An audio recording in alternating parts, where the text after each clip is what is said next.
الله يا الله. Bismillahirrahmanirrahim. Assalamualaikum warahmatullahi wabarakatuh. Syukur alhamdulillah kita berjumpa lagi di channel ini. Salawat dan salam tak lupa kita sanjung sajikan ke pangkuan Nabi besar Muhammad sallallahu alaihi wasallam. Allahumma sholli ala Sayyidina Muhammad wa ala ali Sayyidina Muhammad. Sahabat beriman yang Allah muliakan, kita hidup di zaman yang penuh dengan fitnah dan cobaan. Rasulullah sallallahu alaihi wasallam telah mengabarkan bahwa akan datang masa di mana seseorang yang berpegang teguh pada agamanya seperti orang yang menggenggam bara api. Dalam hadis riwayat Tirmizi, Rasulullah sallallahu alaihi wasallam bersabda, akan datang kepada manusia suatu zaman yang sabar pada waktu itu seperti orang yang menggenggam bara api. Hari ini, mari kita bahas 10 amalan yang dapat menjadi penyelamat kita di akhir zaman ini, berdasarkan Al-Quran, hadis sahih, dan pandangan para ulama dalam kitab-kitab mu'tabarah. Amalan yang pertama adalah berpegang teguh pada Al-Quran dan Sunnah. Allah Subhanahu wa Ta'ala berfirman dalam surah Al-Maidah ayat 48, dan kami turunkan kepadamu Muhammad kitab Al-Quran dengan membawa kebenaran, yang membenarkan kitab-kitab yang diturunkan sebelumnya dan menjaganya. Rasulullah Shallallahu Alaihi Wasallam bersabda dalam hadis riwayat Malik, aku tinggalkan untuk kalian 2 perkara, kalian tidak akan sesat selama berpegang teguh kepadanya, kitabullah dan sunnah rasulnya. Imam An-Nawawi rahimahullah dalam kitab Al-Majmu' menjelaskan bahwa berpegang teguh pada Al-Quran dan Sunnah adalah benteng terkuat dari segala fitnah zaman. Amalan yang kedua adalah memperbanyak zikir dan tasbih. Allah Subhanahu wa Ta'ala berfirman dalam surat Ar-Ra'd ayat 28, ingatlah, hanya dengan mengingat Allah hati menjadi tentram. Rasulullah Shallallahu Alaihi Wasallam bersabda dalam hadis riwayat Muslim, perumpamaan orang yang berzikir kepada Rabbinya dengan yang tidak berzikir seperti perumpamaan yang hidup dengan yang mati. Imam Ibnu Qayyim Al-Jauziyah dalam kitab Al-Wabil As-Sayyib menyebutkan bahwa zikir adalah makanan ruh dan obat hati. Di zaman fitnah, zikir menjadi perisai yang melindungi dari godaan syaitan. Perbanyaklah tasbih, subhanallah, tahmid, alhamdulillah, takbir, Allahu Akbar, dan tahlil, la ilaha illallah. Amalan yang ketiga adalah salat berjamaah di masjid. Allah Subhanahu wa Ta'ala berfirman dalam surah An-Nur ayat 36, di masjid-masjid yang telah diperintahkan Allah untuk dimuliakan dan disebut namanya di dalamnya. Rasulullah Sallallahu Alaihi Wasallam bersabda dalam hadis riwayat Muslim, salat berjamaah lebih utama daripada salat sendirian dengan 27 derajat. Imam Ibnu Taimiyah rahimahullah dalam Majmu' Fatawa menjelaskan bahwa salat berjamaah adalah sarana untuk mempererat ukhuwah Islamiyah dan menjaga dari maksiat.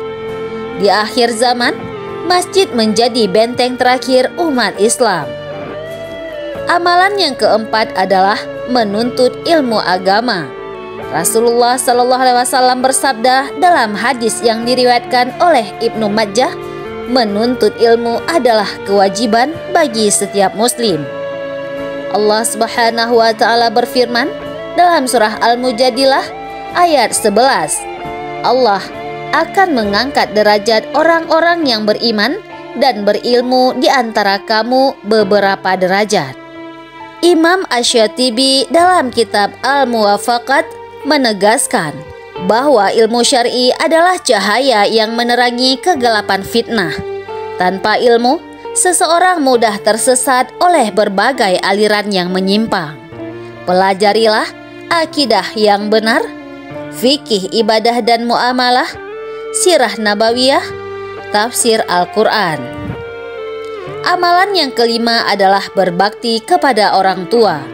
Allah Subhanahu wa Ta'ala berfirman dalam surah Al-Isra ayat 23, "Dan Rabb-Mu telah memerintahkan agar kamu tidak menyembah selain Dia dan berbuat baiklah kepada kedua orang tua." Rasulullah Shallallahu Alaihi Wasallam bersabda dalam hadis yang diriwayatkan oleh Bukhari dan Muslim, "Ridha Allah tergantung pada ridha orang tua, dan murka Allah tergantung pada murka orang tua." Imam Al-Qurtubi dalam tafsirnya menjelaskan bahwa birrul walidain, berbakti kepada orang tua, adalah pintu rezeki dan keberkahan. Di akhir zaman yang penuh kesulitan ini, keberkahan orang tua menjadi tameng dari berbagai bencana. Amalan yang keenam adalah sedekah dan membantu sesama. Allah Subhanahu wa Ta'ala berfirman dalam surah Al-Baqarah ayat 261. Perumpamaan orang yang menginfakkan hartanya di jalan Allah seperti sebutir biji yang menumbuhkan 7 tangkai. Rasulullah Shallallahu Alaihi Wasallam bersabda dalam hadis yang diriwayatkan oleh Tirmizi, sedekah itu memadamkan dosa sebagaimana air memadamkan api. Imam Ibnu Katsir dalam tafsirnya menjelaskan bahwa sedekah adalah pelindung dari berbagai bala dan musibah. Di akhir zaman, saling membantu sesama muslim menjadi kunci keselamatan umat. Amalan yang ketujuh adalah membaca Al-Quran dengan tadabbur. Allah Subhanahu wa Ta'ala berfirman dalam surah Shad ayat 29, "Ini adalah kitab yang kami turunkan kepadamu dengan penuh berkah agar mereka merenungkan ayat-ayatnya." Rasulullah Shallallahu Alaihi Wasallam bersabda dalam hadis riwayat Muslim, "Bacalah Al-Quran, sesungguhnya ia akan datang pada hari kiamat sebagai pemberi syafaat bagi pembacanya."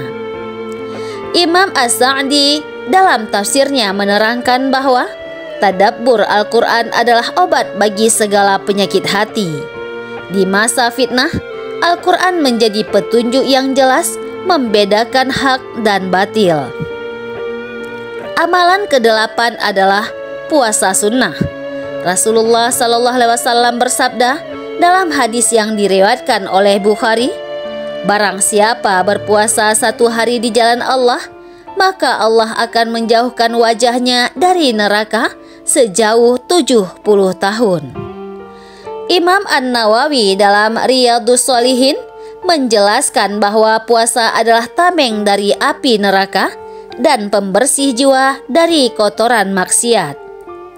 Puasa sunnah yang dianjurkan adalah Senin dan Kamis, 3 hari putih, 13, 14, 15 Hijriah, puasa Daud, sehari puasa sehari berbuka, 9 Zulhijjah, dan puasa Asyura, 10 Muharram. Amalan yang ke-9 adalah istighfar dan taubat. Allah Subhanahu wa Ta'ala berfirman dalam surah Hud ayat 52, "Dan wahai kaumku, mohonlah ampunan kepada Rabbimu, kemudian bertaubatlah kepadanya. Niscaya Dia akan menurunkan hujan yang lebat dari langit kepadamu." Rasulullah Shallallahu Alaihi Wasallam bersabda dalam hadis riwayat Abu Daud, "Sungguh beruntung orang yang mendapati dalam catatan amalnya istighfar yang banyak."